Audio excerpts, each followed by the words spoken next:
The good news is you can do this. And I'm going to encourage you, whatever you've been through, my prayers are with you. My thoughts are with you. Hi, this is Balancing Your Life with Dr. Rolla. And today I want to talk to you about how the brain is affected by domestic violence. Domestic violence is considered now the second pandemic. It is a public health concern because of the devastating impacts for a person's well-being and overall health. And this topic is so critical because we can then begin to see that domestic violence has consequences beyond what we can see. Let me define domestic violence for you. Domestic violence is a pattern of abusive behavior that one party uses to maintain power and control over the other party. Domestic violence is any kind of relationship that happens within the home, whether people are married or unmarried, between guardians, parents, children, between the children and the family, any kind of violence that is occurring within the home that is a pattern of abusive behavior. It is not a one-time event. The people who are being abused in the home are repeatedly exposed to the abuse. When we want to better understand domestic violence, we must pay attention to other forms of violence that are not visible. We often are enraged and upset when we see people who are being wounded, or we hear that somebody has died. And we think, how could this happen? But the reality is that prior to us, many people finding out about the physical abuse, other forms of abuse are taking place. And there are cases where physical abuse never happens, but other forms of abuse is happening, and it would have the same or even worse consequences for that person in the short and long term. Let me give you examples of those other forms. Isolation from people that could be supportive of the person. Economic abuse. Being limited in terms of access to money or any form of resources that could make that person feel independent or make them feel worthy. Using the children as a form of control. Recruiting the children to abuse the other parent, or telling the other party that the children will be taken away if they make a decision to leave. In some cases, the children align with the abuser to begin to abuse the other parent. Sexual abuse. People being forced to do things they do not want to do sexually. Being forced to have sex against their will. As you can see, there are all these other forms of abuse that are going on. Oftentimes, before we even know about the physical, that is devastating for the person's well-being. Now, how does the brain come into play? The brain is critical in the way we process our emotions. It controls the autonomic nervous system. The autonomic nervous system is where we find the fight or flight response. The fight or flight response is also called the sympathetic nervous system. And then the other aspect of the autonomic nervous system is the rest and digest system, where the body is calm and is able to do essential things like sexual arousal, reproduction, digestion. Ideally, the rest and digest system keeps the body, is necessary for the body to function well. And it's most of what you want your body to be in, to function in a healthy manner. And the fight or flight response is for short-term situations. Events that have a beginning and an end. If there's a fire somewhere or there's a gunshot somewhere, people just know to run. There's glucose to the brain. Everyone has energy in their muscles to move away from danger to safety.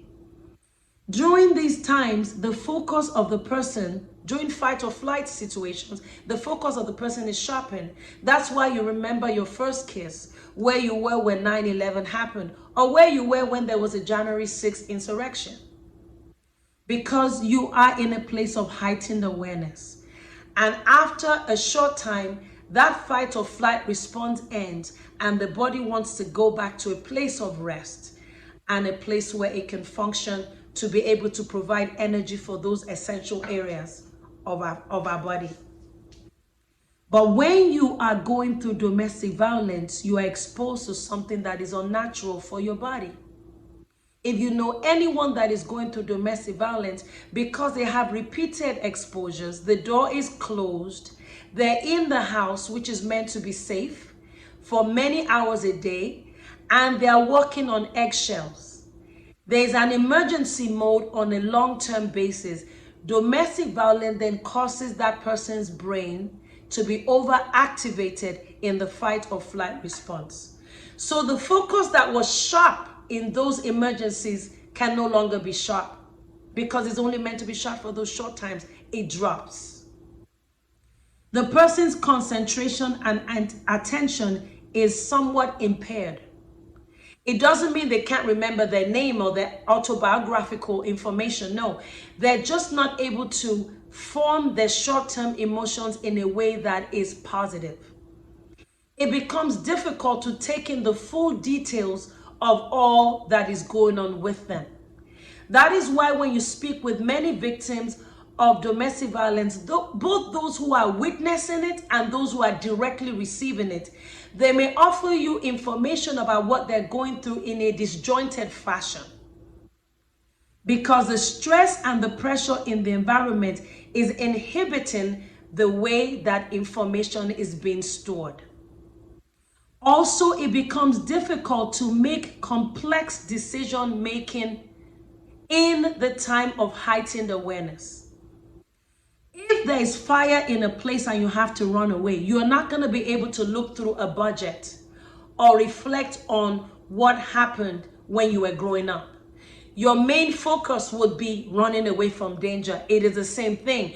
If a woman or a man or a child is in a state of heightened awareness because of domestic violence, they're not able to deeply reflect on what is going on around them in a way to be able to learn from it and make decisions that could get them to a safe place. And that is why you will find that some victims, and many actually, will make decisions or tell you, I'm going to leave that relationship. I don't want to be there. It's not safe for me. But in a few days' time or the next conversation, they've done what we call a rapid reversal, because they're in a state of mind where it becomes difficult to follow through and carry out decisions and operate at a higher level of thinking, because there's an overactivation of the sympathetic nervous system. Even though they're acting disjointed and disorganized, it does not mean that they're unintelligent or they're crazy, which is what the abuser often says, or that they're limited in their ability to succeed in life.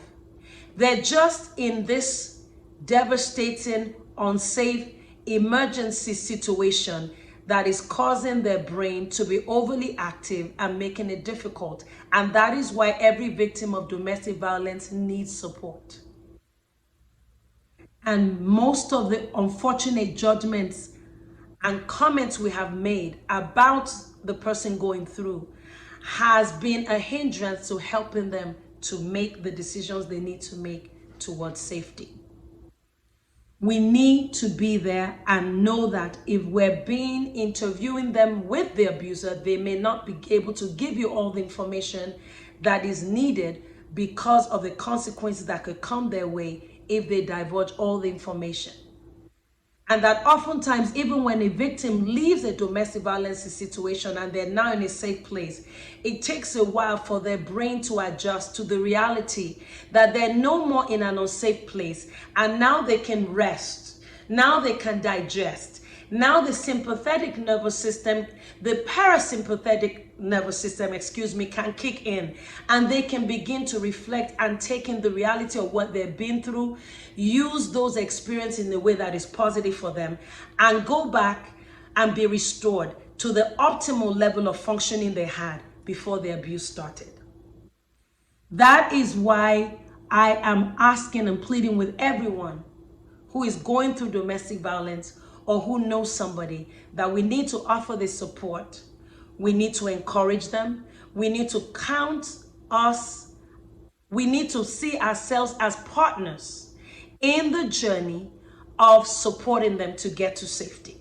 The stigma must end. We must no longer align with the abuser to bring about this negative narrative about the person who is being abused. In another video, I'm going to talk a little bit more about what we can do to heal from this kind of difficulties and changes in brain functioning. But one good news and good point I want to leave with you is that the brain is able to change.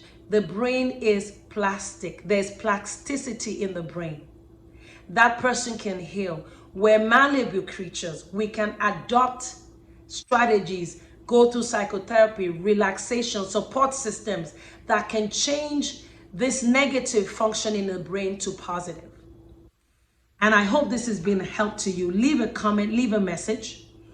Tell me about somebody you know or your experiences where you were at this level, where you seem scattered, disjointed, and now things are better, or somebody you know. Share these experiences with each other so we can encourage anyone that is going through domestic violence. Because if we show an interest and we are educated and informed, they're going to be more likely to move out of the places of danger and be comfortable sharing with us what is going on in their lives. Like this video, subscribe, share it with somebody, and look out for more videos in the next many weeks. Thank you for listening, and I'll talk to you soon.